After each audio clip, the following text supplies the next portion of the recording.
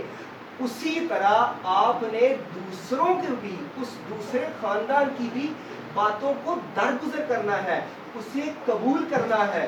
اور ان سے بھی زیادہ خدمت کرنی ہے، ان کی قدر کرنی ہے، محبت کرنی ہے، عزت کرنی ہے، تاکہ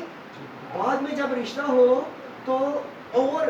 خوشی ہو، اور دونوں خاندانوں کے جو ہے تعلقات وہ مضبوط ہوں، اور اس طرح جو ہے وہ خاندان جو ہوتا ہے وہ ترقی کرتا ہے، اور خدا کے نام کو ہم جلا دیتے ہیں۔ تو میں بات کیا کر رہا تھا، میں ایک اور بھی بات ہے، وہ بات یہ کہ کوئی یہ نہیں بتائے گا کہ ہمارا بیٹی بیٹا کوئی نشہ بھی کرتا ہے، کوئی نہیں یہ بتائے گا۔ اور میں نے بیٹی کا اس لیے کہا کہ آج کل جو سننے میں آیا ہے کہ کالجز یونیورسٹیز میں لڑکیاں بھی نشہ کرتی ہیں، اس لیے یہ بھی اس بات کو بھی مد نظر رکھنا ہے۔ بڑے جو نشے ہیں جنہیں لوگ نشہ سمجھتے ہیں، شراب، ہیروئن، افیم،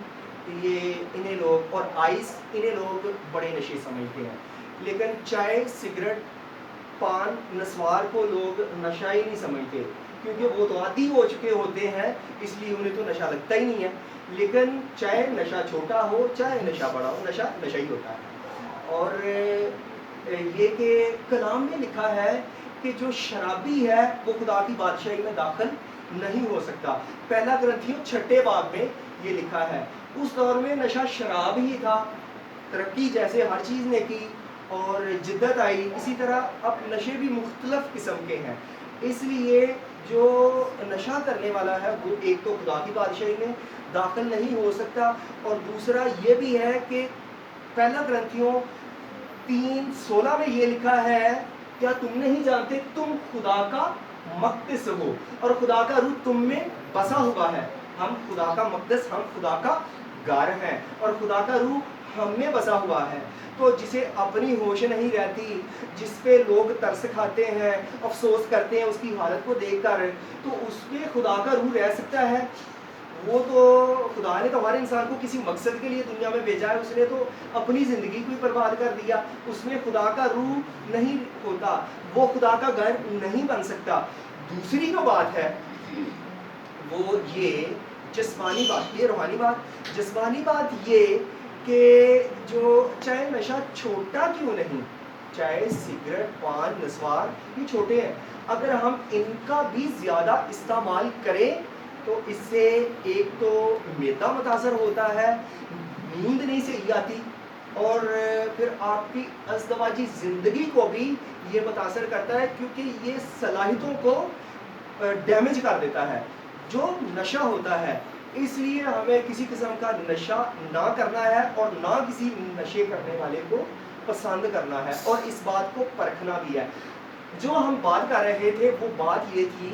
کہ بے ایمانوں کے ساتھ نہ ہموار جوئے میں نہ جتو، کیونکہ راستہ بازی اور بے دینی میں کیا میل جول، یا روشنی اور تاریکی میں کیا شراکت۔ اس لیے بے ایمان اور ہوتے ہیں، ایماندار اور ہوتے ہیں۔ ہمیں ظاہری صورت پہ نہیں جانا، چاہے کوئی غریب ہو یا رنگ چاہے گندمی، چاہے سانولا، چاہے کالا ہی کیوں نہ ہو، لیکن وہ ایماندار ہو تو اس کے ساتھ آپ اچھی زندگی بسر کریں گے، اور آپ یہ بھی کہیں گے بعد میں میں نے بہت اچھا فیصلہ کیا، بعد میں آپ یہ کہیں گے۔ اس لیے ہمیں ایسے لوگوں کا چناؤ کرنا ہے جس سے ہم خدا کے نام کو بھی جلال دیں گے، اور ہماری جو ازدواجی زندگی ہے وہ بھی بہت اچھی گزرے گی۔ خدا ہمیں اس کلام سے برکت بخشے۔